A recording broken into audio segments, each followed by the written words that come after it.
Olá pessoal, sejam todos bem-vindos ao Godic Talks, voltado para o direito empresarial. Hoje eu tenho o enorme prazer de ter aqui como convidado o professor Gilberto Jabbour. Ele é professor da PUC de São Paulo de Direito Civil, né?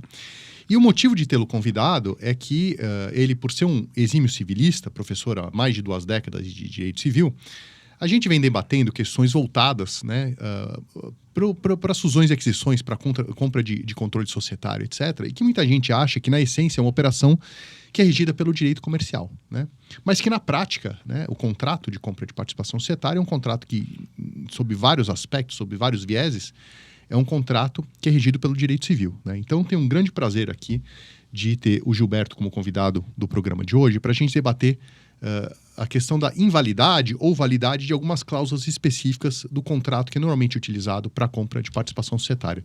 Seja bem-vindo, Gilberto. Obrigado, Marcelo. Obrigado pelo convite. É uma alegria poder estar aqui com você para conversar sobre temas intrincados e que exigem de nós aí uma sinergia grande. Bom, vamos lá. O contrato de compra de participação societária, ou às vezes um contrato que também é utilizado não só para compra de participação societária, mas para compra de ativos empresariais, ou seja, eu compro uma linha de produção que está dentro de uma sociedade empresária, etc., né?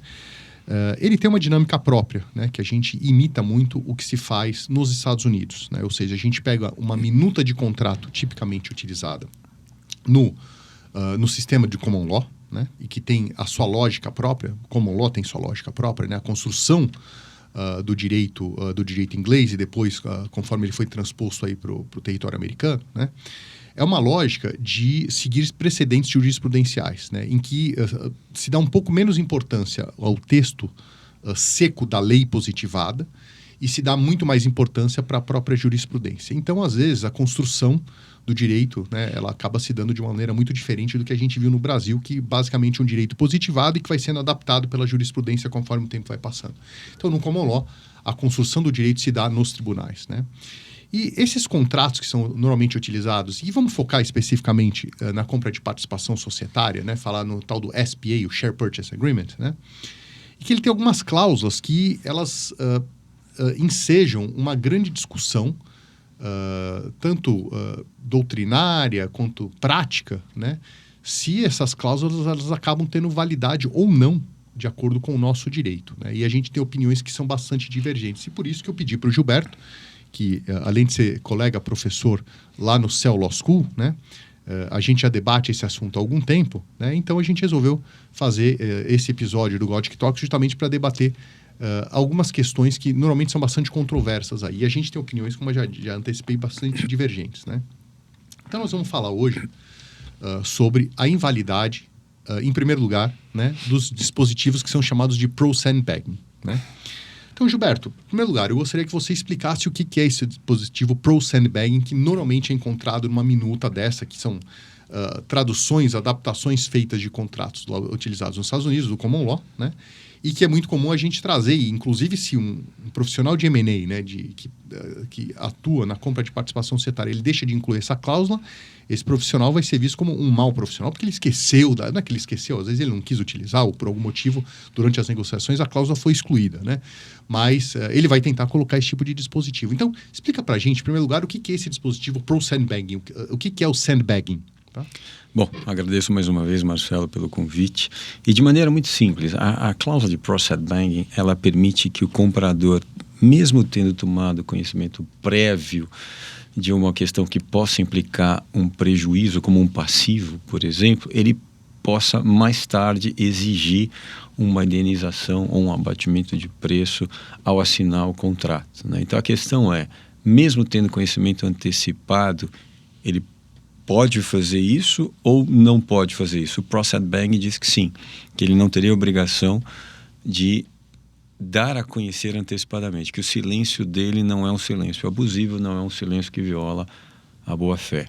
Ou seja, mesmo que ele saiba que existe já o passivo de natureza XYZ, né? E, às vezes, até feito uma declaração no contrato, né? Então, por exemplo, a cláusula de representations and warrants, ou declarações às partes, como é chamado, né? Garantia. Exatamente. Por exemplo, ela tem número 14, né? E esse dispositivo, especificamente, é o item 14.4. Aqui o número é hipotético, né? Então, se coloca um anexo que é atrelado àquela cláusula e fala, olha, além das ações que são descritas no anexo 14.4, não existe nenhuma ação relacionada a questões tributárias, ou a questões trabalhistas, ou questões de qualquer outra natureza, né? Então, é feita uma declaração para dizer, olha, não existe um outro passivo relacionado àquilo, né? Só que se descobre mais tarde que existe, e não só existia a ação, mas o próprio comprador já sabia que existia aquela ação, né? E aí que está o grande problema, não é isso? O direito brasileiro tem uma posição, acho que eu posso dizer isso, o direito posto nosso deixa muito claro que o legislador não tolera a má-fé. Na medida que o comprador tem conhecimento de um fato relevante que altera a economia do contrato, mas não dá a conhecer ao vendedor, é muito difícil de sustentar que ele não violou um dever anexo da boa-fé objetiva. Nós podemos colocar aqui que o dever de informação, o dever de cooperação, o dever de proteção, eles acabam se fundindo e se resumindo no dever de lealdade, de probidade. Então, é muito difícil você aceitar essa cláusula pura e simplesmente a partir da importação daquilo que ocorre no direito estadunidense, no direito, enfim, na common law, porque a mecânica ali é diferente. A falta de uma legislação que ampare a invocação de certas regras legais faz com que os contratantes, os negociantes tenham que estabelecer um conjunto, enfim, como nós sabemos, de regras muitas vezes extensas, às vezes contraditórias, às vezes redundantes. Mas no direito brasileiro me parece que isso é diferente. É claro que, por um lado, nós não temos um conjunto de decisões dos nossos tribunais por várias razões. Primeiro, porque a maioria dessas disputas estão no âmbito da corte arbitral. E segundo, porque é o sigilo, né? Então, a dúvida é, mesmo se prevendo no contrato a possibilidade de se invocar a multa contratual, porque há uma previsão process bag, portanto, isso violaria a boa-fé ou não, né? E essa matéria também não é pacífica nos Estados Unidos. São poucos estados, pelo menos o que me consta, que aprovam isso. Talvez... O mais emblemático é Delaware. Delaware, talvez Nova York, né? Mas você tem, por exemplo, estados que a Califórnia, por exemplo, não tolera. Então, me parece que há que haver um contrato que amarre muito bem as hipóteses para que se deixe como um resíduo a invocação dessa cláusula, para que uma eventual disputa seja muito reduzida a uma situação específica. Em outras palavras, sendo menos complexo. Se nós conseguimos prever as hipóteses de diligência, né, com as suas consequências, eu acho que o âmbito da invocação da multa fica muito menor e a surpresa perante o vendedor também fica menor. Uhum. Me corrija se eu estiver errado, mas pelo menos na minha experiência, normalmente esse tipo de cláusula contratual é uma cláusula relativamente genérica, né? E o que você está dizendo, e aí logicamente me corrija se eu estiver errado, porque eu posso ter interpretado de maneira equivocada aquilo que você disse. Talvez a cláusula genérica ela seja o fruto do problema, né? Eu deveria ter uma cláusula mais específica que designe exatamente a intenção das partes, é isso? Acho que sim. Acho que uma cláusula que preveja um passivo que venha a ser descoberto por uma diligência bem feita pelo comprador e que não foi feita pelo vendedor. Não vamos nem analisar se ele não fez, mas deveria ter feito, ou fez e foi defeituosa. Então, você imagina uma empresa de transporte que atua em 20 estados no Brasil. Né? E ela está sendo negociada e ela não conseguiu registrar um passivo importante num desses estados, até longínquos, né? Nós tivemos um caso muito parecido em que isso apareceu no inventário dos fundadores da empresa. Quer dizer, o comprador descobriu. Ele foi dirigente por tais e quais razões. Ele descobriu. Ele deve ou pode ficar em silêncio para lá na frente invocar uma multa contratual superior àquele passivo que poderia ter sido objeto de declaração e negociação? Não sei, eu tenho dúvidas em dizer que pura e simplesmente havendo uma cláusula pode ser invocada, mesmo que ela ofenda a boa-fé. E alguns dirão, ela não ofende a boa-fé porque há previsão. Mas é difícil, pelo menos a mim, aceitar que o silêncio, que a omissão, nesse caso, não é uma omissão dolosa, né? Eu tenho muita dificuldade para aceitar quando isso. Quando o vendedor, vamos dizer que o vendedor soubesse daquele passivo, porque a questão normalmente está relacionada ao fato de o comprador saber que aquele passivo existe. E não levar o vendedor. Exatamente, né? E pode ser que até o vendedor já saiba também. Mas vamos pressupor, no nosso caso hipotético aqui, que o comprador descubra e o vendedor não saiba ainda, tá? Mas e se o vendedor souber e ele ainda declara no contrato que não há um passivo além daquele da cláusula 14.4? Aí me parece que nós temos um caso de má-fé. Né? No caso do vendedor. Do vendedor, porque a má-fé é uma via de mão dupla. Né? Quando a gente fala em boa-fé objetiva, ela é um norte, ela é uma diretriz pela qual as partes devem se encaminhar em qualquer área do âmbito negocial, de maneira que sejam leais, transparentes, que não surpreendam, que não queiram ganhar vantagem. O que é não querer ganhar vantagem? E vem à mente os deveres anexos da boa-fé que corporificam, que materializam o comportamento das partes, exigindo o dever de informação. Olha, eu descobri isso. Tome conhecimento. Olha, dever de cooperação. Esse lote de microfones que você quer comprar, eu tomei conhecimento conversando com a pessoa do teu departamento comercial, não atende à finalidade para a qual você quer adquiri-los. Não são microfones adequados para shows, mas sim para podcasts. Isso é o dever de cooperar. É o dever de não levar a vantagem além do âmbito negocial probo, honesto. Não pela surpresa, não pela omissão, não pela enganação. Não pela velhacaria. Em resumo, é isso. Na dinâmica de uma negociação de compra de participação societária, o que acontece, via de regra, é que o comprador quer pagar o menor preço possível, e se ele não conseguir pagar o menor preço possível, ele quer postergar esse pagamento ao máximo para lá na frente, às vezes, criar algum tipo de factoide, ou às vezes não é nem um factoide, mas ele quer evitar um pagamento futuro. Sim. Que pode estar relacionado a um earnout, ou ele quer impor uma multa prevista no contrato para pagar menos lá na frente, né? Até porque as investigações sobre o que existe e não existe não se concluem muitas vezes no time adequado para concluir a negociação. Às vezes o due diligence ele continua depois da concretização da operação, porque às vezes a complexidade é muito alta, né? E, por outro lado, o vendedor ele quer sempre atingir o maior preço possível, né? Então, a dinâmica, via de regra, é essa, né? Então, às vezes, pode ser que as duas partes elas concordem em ter uma dinâmica que, curiosamente, elas propositalmente omitem do contrato, mesmo o comprador sabendo que existe aquele passivo e o vendedor sabendo também, e ele não quer informar no contrato, né?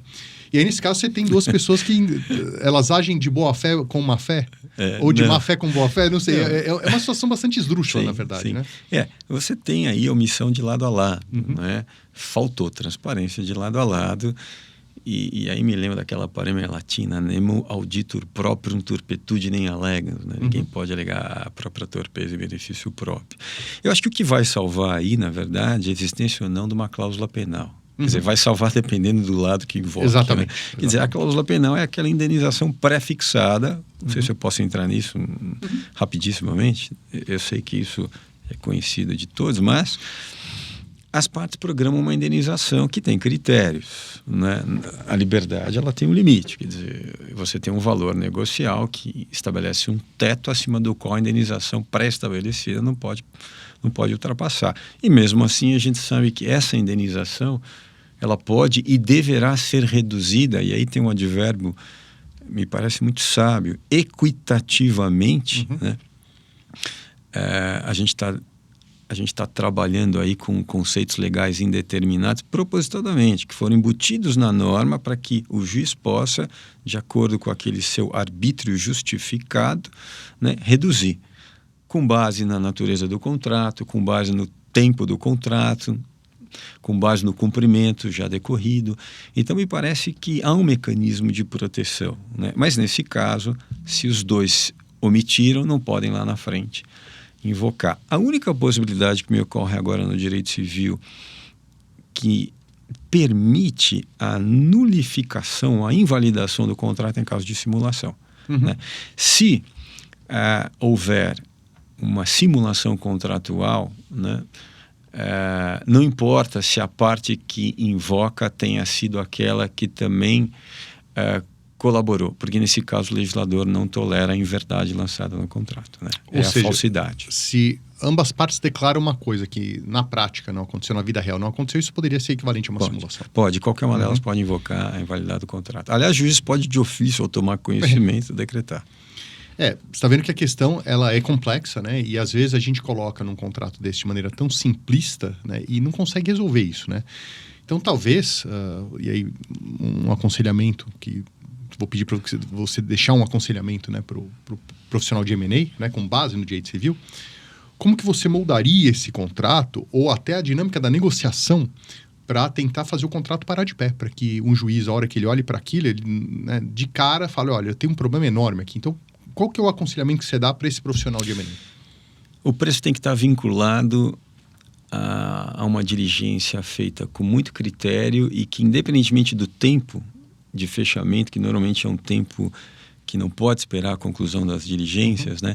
Essas diligências, elas têm que ser feitas e as cláusulas do contrato têm que prever uma série de hipóteses concatenadas e que tomem em conta as consequências dessa diligência. Não é possível você dissociar o preço das consequências dessas diligências. Primeiro, porque elas não se justificam. Perfeito. Segundo, porque lá na frente vai gerar uma dificuldade de pagamento, às vezes que está em curso, né? Normalmente esses pagamentos eles têm uma escala.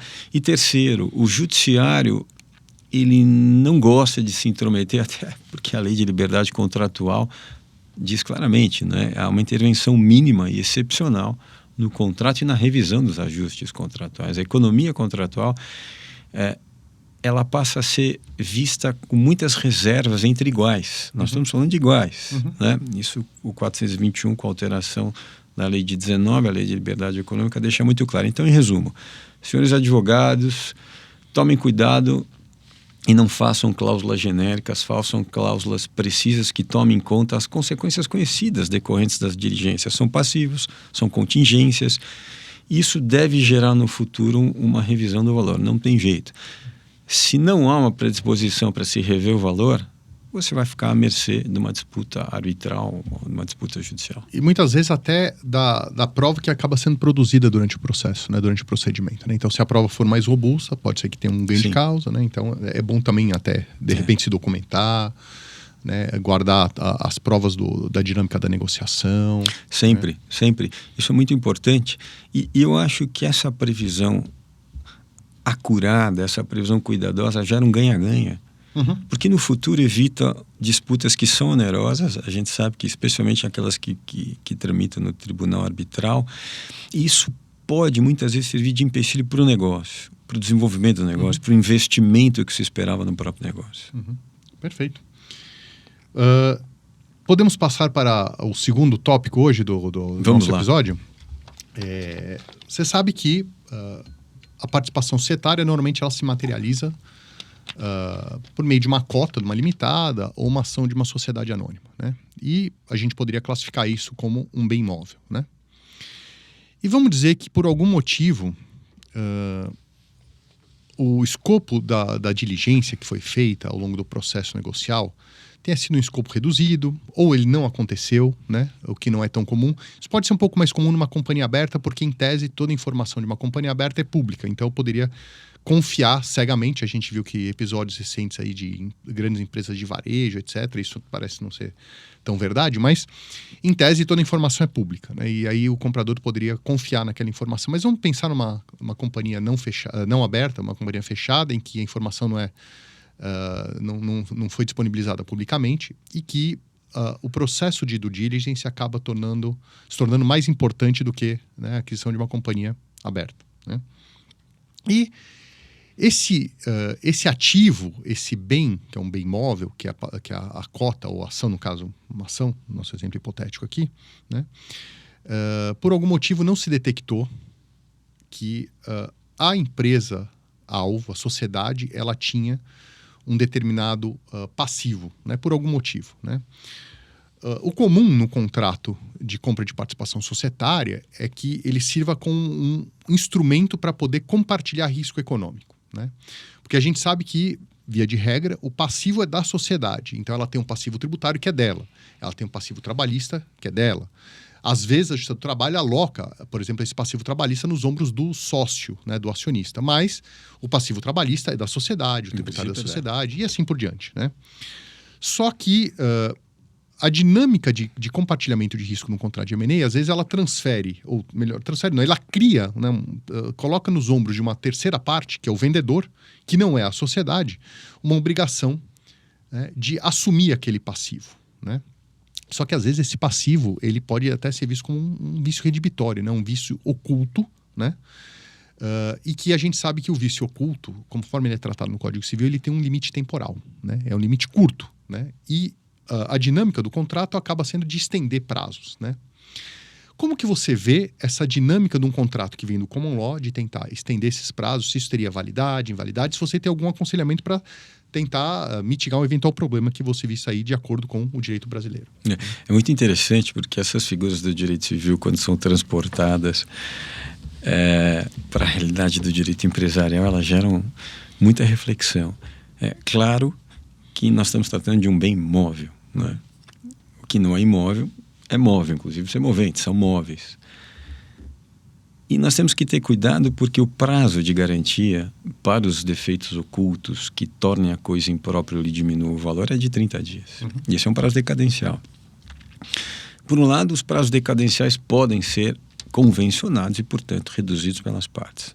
Mas aí a gente tem um problema delicado para resolver. Por quê? Como se contam os 30 dias, né?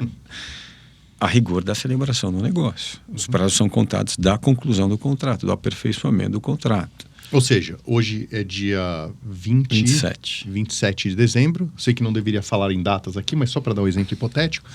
Então, celebramos o contrato hoje, a gente teria 30 dias a partir de hoje. Pois é, né? Mas esses 30 dias podem não ser suficientes para que aquela diligência que não se iniciou, que se iniciou, não termine a contento e não identifique eventualmente um passivo, sei lá, trabalhista, o que for. Pode ser uma dívida oriunda do direito civil, uma ação judicial que por acaso se descobriu e que inviabilize o negócio eventualmente pelo vulto.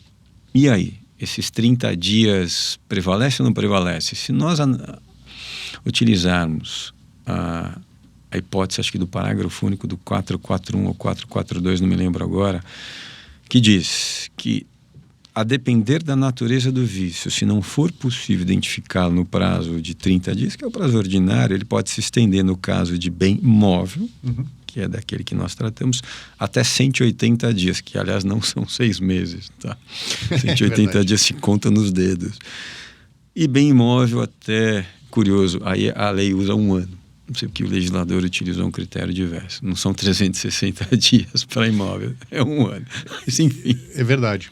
E o que é muito comum nas operações de M&A é que esses prazos sejam estendidos de acordo com a natureza do passivo, né? Então, por exemplo, é comum que se estenda até 5 anos. Eu já vi até em situações mais extremas estender para 10 anos, 20 anos, uma questão que seja, por exemplo, voltada para recolhimento de algum tipo de contribuição social, né? Enfim, né? Se a gente estiver tratando do vício redibitório, e aqui é uma analogia, né? Porque, de fato, o vício redibitório, embora direitos, ações sejam bens móveis, na essência, os vícios redibitórios não foram pensados, não foram legislados. Toda a teoria do vício redibitório, ela foi pensada para as coisas tangíveis, né? Hoje se aplica em questões empresariais, hoje se aplica para direitos, mas a mecânica, a estrutura, a finalidade e o alcance foram pensados para coisas tangíveis. Isso vem do Código Civil de 17 e que se manteve até hoje. Então, nós temos aí a seguinte questão. Se se tratar de vício redibitório, o prazo máximo é de 180 dias. Está lá na lei. Claramente, prazo máximo é de 180 dias. Se não se entender como vício redibitório, então pode haver uma convenção, porque o prazo decadencial pode ser convencionado pelas partes. Então, é uma questão de natureza jurídica, né? Se considerarmos que se trata de um defeito do objeto negocial, e aí entenderíamos que aquela cota ou aquela ação ela apresenta um defeito porque ao ser negociada não se conhecia aquele defeito representado por um passivo que se descobriu depois. Bom, vou reputar que é um vício redibitório. Me parece que o prazo máximo é aquele que está na lei, 180 dias. Eu posso mais, posso menos, mas além do mais, eu acho que não posso. Então depende da natureza jurídica que se considere. Agora, se chegar à conclusão que é um vício redibitório, o Código Civil ele tem 2 possibilidades, ele trata de 2 possibilidades, né? Então, simplesmente se colocar fim ao pacto, né, de um lado, ou abater o preço, né? E aí que talvez seja a grande saída para tentar resolver esse problema, né? Quando a gente fala desse tipo de dispositivo, a gente não trata no contrato como um vício redibitório. A gente simplesmente fala que por um prazo X, por exemplo, de 5 anos, né, o vendedor será obrigado a fazer alguma coisa em relação ao comprador, né? Que poderia ser pagar uma indenização, pagar uma multa ou algo nesse sentido, né? Será que aí, nesse caso, seria uma maneira de tentar dar um ar de legalidade a uma extensão de prazo que é de 180 dias no máximo, ou seria de um outro tipo de obrigação que se assume no contrato e teria validade, né? Eu não quero me antecipar numa resposta assim peremptória, mas eu acho que as duas posições são disputáveis. Aquela que entende que a ação tem um defeito, portanto há um vício, e se houver um vício me parece que o prazo máximo é aquele. Não acho que possa ser estendido. Mas também me parece disputável e sensata a posição que diz que não se trata de um vício. Por quê? Porque não há um defeito na ação ou na cota, que poderia haver, por exemplo, se aquela cota tivesse sido atribuída em decorrência de um negócio jurídico inválido, ou cuja eficácia pudesse ser discutida porque submetida, por exemplo, a uma condição suspensiva. Aí talvez eu pudesse visualizar melhor uma espécie de defeito, já aplicando uma analogia. Sim, claro. Né? Claro. Que é diferente de surgir um passivo. Eu saio do tangível e vou para o intangível. Então, eu prefiro deixar no ar. Posso pegar um outro exemplo? De repente, por algum motivo, alguém fez uma inscrição no livro de registro de ações da companhia de uma ação que não existe, na verdade. Talvez nós temos um defeito. Aí, claramente a gente tem um defeito, né? Aí me parece que é caso de defeito, dá para você visualizar melhor. É um defeito porque aquele direito representado pela cota não pode ser exercido em razão de um defeito escritural, formal, mas aceitar sem margem de disputa, é aqui que eu quero enfatizar, que um passivo posteriormente descoberto, então a gente sai do sandbagging, onde ali há um silêncio, porque se descobriu antes, aqui estamos no depois, quer dizer, um passivo posteriormente descoberto comunica um defeito à cota ou ação da companhia ou da empresa a qual ele se refere, eu acho que nós temos que pensar um pouco melhor antes de bater o martelo e dizer é vício ou não, né? Tendo a achar que a hipótese de defeito oculto ela está mais atrelada a um defeito de forma, talvez, ou até de fundo, mas ligado à cota ou à ação, e não simplesmente a uma dívida da companhia ou da empresa. Ou seja, uma dívida posteriormente descoberta. Sim, exatamente, que era oculta, né?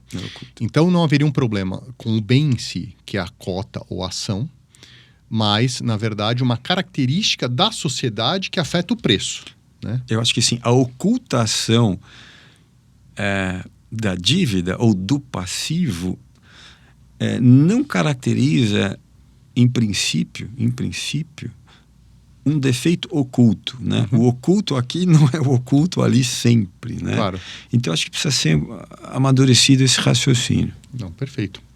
E logicamente, de novo, né, um contrato bem redigido poderia tentar mitigar isso, né? Então, independentemente da natureza jurídica, da figura que se queira aplicar, sim. Exatamente. E aí, de novo, né, talvez a grande lição que possa ser deixada aqui é: a gente não pode usar minutas de contrato sem pensar bastante sobre os efeitos daquela minuta de contrato, né? Mas olha, lá em Nova York, naquelas operações que foram feitas, aquilo funciona muito bem, né? Bom, primeiro que, assim, são sistemas jurídicos que têm similitudes, mas tem muitas diferenças também. Muitas.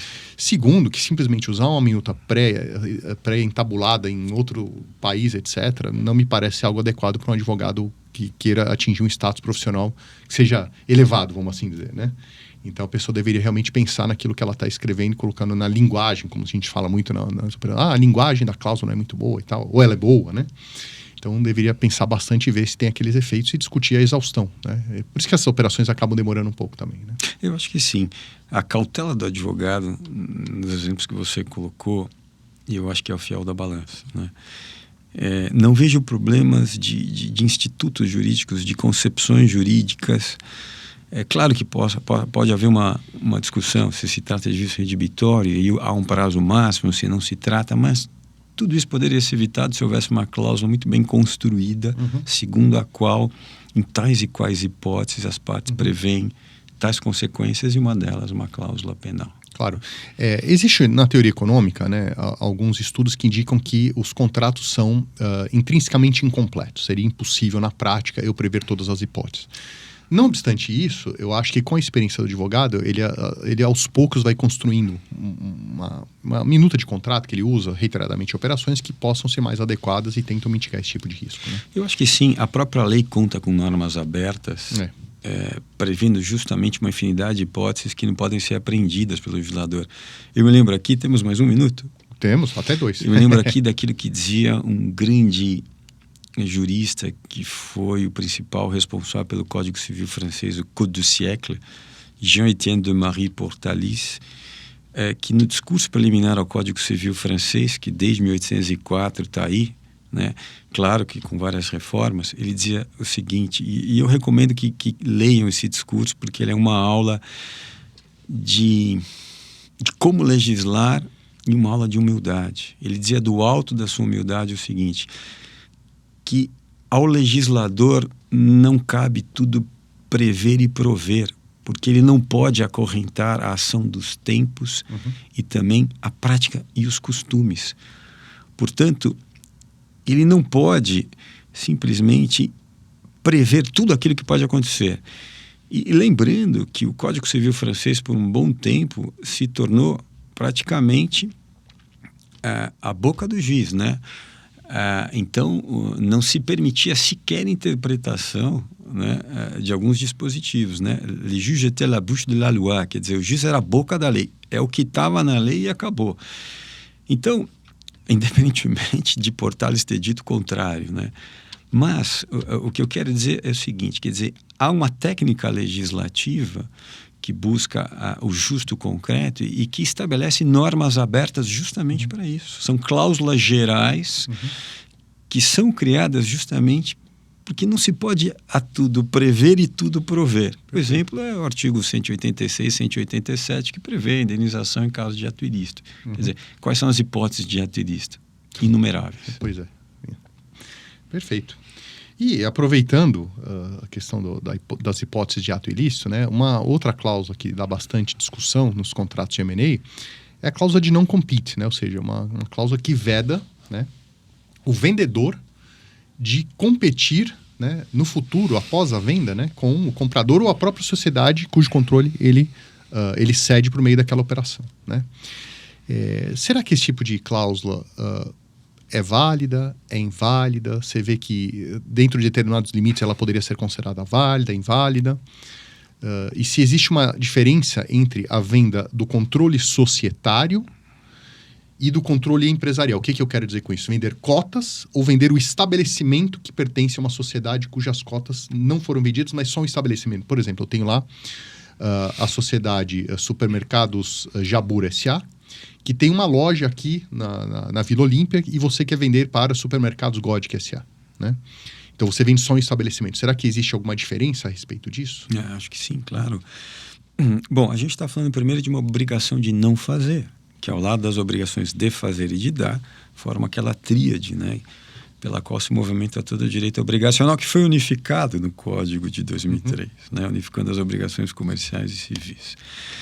Me parece absolutamente válida a cláusula de não concorrer ou não competir. É uma obrigação de não fazer. Agora, qual é o cuidado que se deve ter quando se impede alguém de exercer a liberdade? Eu acho que é tempo e contrapartida. Né? Da mesma maneira que há um prazo de 5 anos que limita qualquer contrato de prestação de serviços, está expresso no Código Civil. Por quê? Porque uma prestação de serviços com um contrato com um prazo superior a 5 anos poderia se degenerar numa escravidão velada. Eu posso renovar, diz o Código Civil, quantas vezes eu quiser contrato de prestação de serviços, mas o prazo máximo é de 5 anos. Trazendo isso para essa obrigação de não fazer, de não competir, de não concorrer, me parece que se houver uma contrapartida justa, equilibrada, ela é válida. né? E há razões para isso. Quer dizer, você imagina um executivo que deixa uma empresa com toda aquela bagagem de conhecimentos, né, com toda aquela expertise que ele adquiriu ali e vai e pretende ir para um concorrente. É natural, é fácil de visualizar que ele levará ao concorrente tudo aquilo que ele obteve, tudo aquilo que ele também pode partilhar com a empresa. Então é natural. E é bastante comum até porque se ele está dentro de uma área de atuação, é natural que ele vá trabalhar em outra empresa, claro, da mesma área de atuação, sim, porque é a expertise dele, né? Sim, então em vez de ele abrir um comércio de, sei lá, de microfones ou de equipamentos de informática, você congela essa pessoa por algum tempo, né? Mas remunera essa pessoa. Quer dizer, você indeniza e diz, olha, em bases razoáveis, e tem que ser razoáveis, tem que haver uma contrapartida justa, e não vamos entrar aqui na mecânica desse valor, mas havendo uma contrapartida justa e razoável, ele não compete por aquele tempo, né? Me parece que o abuso, de novo, está na extensão dessa cláusula, daquilo que é razoável, e na falta de contrapartida. Se houver uma contrapartida equilibrada, equitativa e por um prazo razoável, isso vai depender do tipo de negócio, eu acho que nós estamos diante de uma obrigação de não fazer absolutamente legítima. Então, para evitar uma eventual decretação de nulidade ou de invalidade, o cuidado que o advogado de M&A deveria ter é... Os considerandos. Que vai explicar a lógica econômica e a claro, lógica da negociação em si, acho que é bastante importante, né? Mas, então, pelo que você está dizendo, seria também importante impor algum limite temporal, né? E a contrapartida disso seria alguma remuneração, sim, né, para a pessoa, né? E você acha importante impor algum tipo de limite espacial também? Acho que sim, dependendo do tipo de negócio, né? Porque a influência e os efeitos da atuação desse profissional em diversos lugares pode ser prejudicial à empresa, dependendo do business, né? Que você tem business, seja no âmbito de produtos ou serviços que estão aí Brasil afora, o mundo afora. Mas veja, nós estamos dentro do exercício da liberdade. E até para que não se cerceie a liberdade dessa pessoa que está sendo congelada, porque a liberdade é um direito da personalidade. Lembrando, a vida, a liberdade, a integridade física, a imagem, a privacidade. Direito de trabalhar. São os direitos mais caros e supremos do ordenamento jurídico. Por isso que não são pessoais nem reais, são personalíssimos, como dizem alguns. Isso vem desde o Chiovenda, do Cifuentes, né? Quer dizer, esse superlativo absoluto sintético parece que define muito bem a adesão íntima desse direito ao sujeito. Então, esses direitos não podem sofrer privação além do razoável. Nós estamos aqui e a minha imagem e a minha voz estão sendo divulgadas. Eu estou permitindo, assim como você, uma limitação voluntária a um direito da personalidade, que é o direito à própria imagem e o direito à voz. Mas essa limitação, ela tem que ter prazo, ela tem que ser parcial. Porque se ela for absoluta e ilimitada, você simplesmente suprime um direito insuprimível. Está lá no artigo 11. Os direitos da personalidade são intransmissíveis e irrenunciáveis. Então a liberdade dele também não pode ser suprimida a ponto de se impor uma não competição por 10 anos. Bom, mas e se ele concordar recebendo um mega salário? Aí é uma discussão mais profunda que a gente teria que analisar à luz do caso concreto. Perfeito. Bom, eu acho que era o que a gente tinha para discutir hoje, né? Assim, os contratos de compra e venda de participação societária são contratos complexos, normalmente longos, eles podem chegar, além de dezenas de páginas, podem chegar a centenas de páginas mesmo, a depender da complexidade, né? O tamanho da operação, o que está sendo adquirido, etc. Mas talvez a grande lição que a gente extrai desses 3 exemplos, né, de que a gente discutiu aqui, que você nos explicou, Gilberto, é que tudo vai depender, né, do cuidado que o advogado deve dispensar na hora de preparar um contrato desse e negociar também, não é isso? Eu acho que sim. E os advogados devem se encorajar a dizer aos clientes quais são os riscos e as consequências de olhos bem voltados ao negócio, né? Às vezes o advogado quer ser o principal artífice, mas ele deve ser um promotor de negócios, mas deve ser um promotor muito atento, muito ético e muito consciente daquilo que está nas suas mãos, do que aquela caneta pode representar para o cliente. Aliás, você cita algo bastante importante, porque às vezes o executivo ele tem uma expectativa porque ele vê operações sendo cursadas de uma certa maneira, ele está acostumado com aquilo, E às vezes o advogado ele é bastante subserviente. Não que o advogado não deva defender os interesses do seu cliente, mas o advogado tem que alertar dos riscos também, né? Falar, Claro. olha, eu acho que a gente pode tentar fazer isso, mas entenda que existe um risco de não parar de pé numa eventual discussão judicial ou de arbitragem, né? E o advogado ele tem essa função também de alertar o seu cliente. Em Né? primeiro lugar. Né? Bom, Gilberto, muito obrigado pelo seu tempo. Espero vê-lo aqui em outras oportunidades para a gente discutir questões do direito voltado aí para a prática empresarial, mas sempre pelo viés do direito civil, que é a sua especialidade, né? Porque a gente precisa ter esse diálogo entre o direito comercial e o direito civil o tempo todo, né? Como você bem disse, o direito obrigacional ele foi unificado no Código Civil. Existem algumas tentativas de tentar bifurcar isso de novo, mas eu acho que isso talvez hoje parou um pouco, né? Esse movimento. Mas existe essa tentativa e a gente não sabe se vai acontecer, mas hoje o direito obrigacional foi unificado. E direito obrigacional é aquilo que é trazido para dentro dos contratos, inclusive os contratos de M&A, né? É o coração, né? Exatamente. Então, assim, a gente dissociar uma coisa da outra, eu acho que não só é indevido, mas é perigoso mesmo, porque a gente coloca o cliente em risco, né? É aquela história, eu vou tentar criar uma jurisprudência com o meu cliente, mas essa jurisprudência pode ser ruim para o seu cliente, né? Então, agradeço muito o seu tempo, a visão do civilista para o contrato de M&A, e a gente tratou só de alguns aspectos específicos aqui. De repente, a gente possa marcar outras sessões, outras discussões para tratar de outras questões do Share Purchase Agreement. Né? Será um prazer. Muito obrigado, Marcelo, por essa experiência, por esse encontro. Eu espero poder te rever em breve. Pessoal, muito obrigado e até a próxima. Um grande abraço.